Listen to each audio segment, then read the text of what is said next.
welcome everybody to my latest video. For this segment, I thought I would document the change in joysticks on my Jaleco Pony Mark IV cabinet.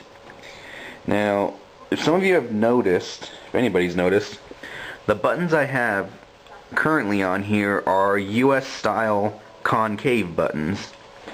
Now, Japanese cabinets pretty much for the most part have convex buttons, which look like this. And if you notice, if you don't know the difference, basically concave, you can see how the button kind of caves in. Your finger kind of just rests inside the button almost. Convex buttons, you got kind of like a flat surface. Well, this cabinet I mostly use to play Street Fighter Alpha 3. And one thing I never really cared for, at least for fighting games, is the Japanese style joysticks, which are like this, basically with just a ball on top. So what I'm going to do is change the joysticks to use US style competition joysticks. And basically I always just preferred US style joysticks, especially for fighting games. It's a preference of mine. But I'll be documenting that and showing my progress, so stay tuned. Okay, before I get started on changing out the joystick, I thought I'd show you why I want to change the joystick.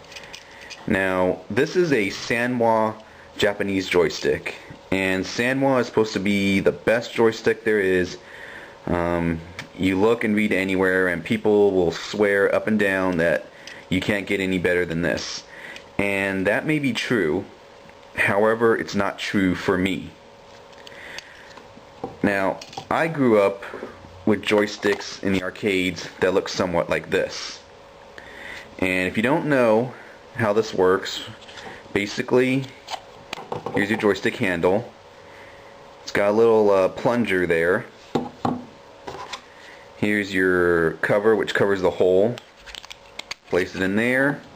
Here's your body, place it in there, and this is a hat competition joystick.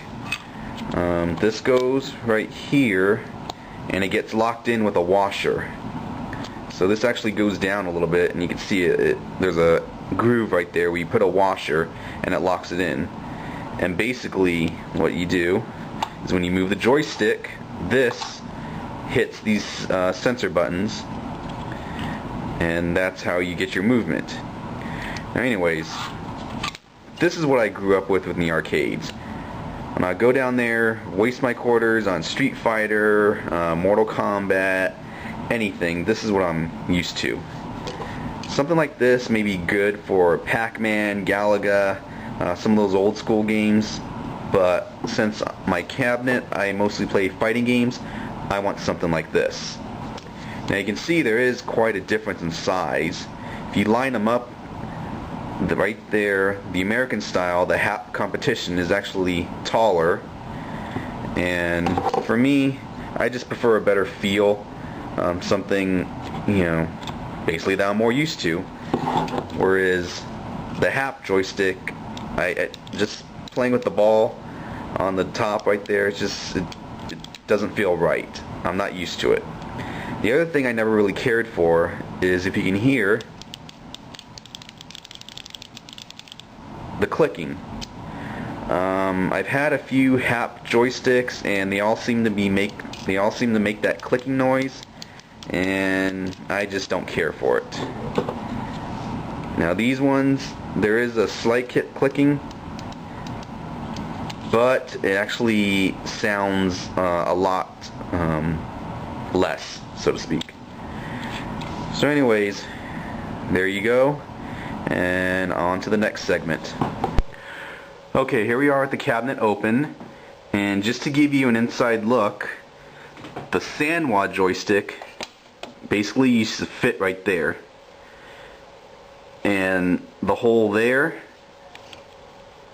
and right there would go here and here and be held together by some screws or bolts. and then your wires, you can put a screw and a holder either there, whatever. Well, now let me show you something. Here's my HAP competition. Now, as you can see, nothing lines up. This is actually a little bit bigger. The holes don't line up anywhere, so initially I thought I was going to have a problem. Now I came up with a solution, and I'll show you. Let me just cut. Now what I decided to do to solve this problem is I made this clear little plate. It's made out of probably a 1/4 inch thick clear polycarbonate or something. But anyways, what I'm going to do is, you see these grooves right here and here? Well, I'm going to place a screw in there and screw it to here and right here. So it's going to rest like that. Once again, here's the plate. And I made it so that when you place this on top, it matches pretty close. So you can see what I'm going to do is I'm going to bolt this plastic piece to right here. I'll then assemble the joystick, or actually what I'll do, is I'm going to put screws in here first, pointing out, bolts actually, and then I'm going to rest this right here, put a bolt there, and one right there, tighten it down so this is held in. Then the bolts will still, up here on the corners, will still be sticking out, and with those I'll then assemble the joystick inside. So what's going to happen is the joystick is going to be resting like this, held together. And the best thing is I keep this original unit right here, so if for whatever reason I want to go back to the Sanwa joysticks, it's not a big deal. So I'll show you once I get the first joystick up.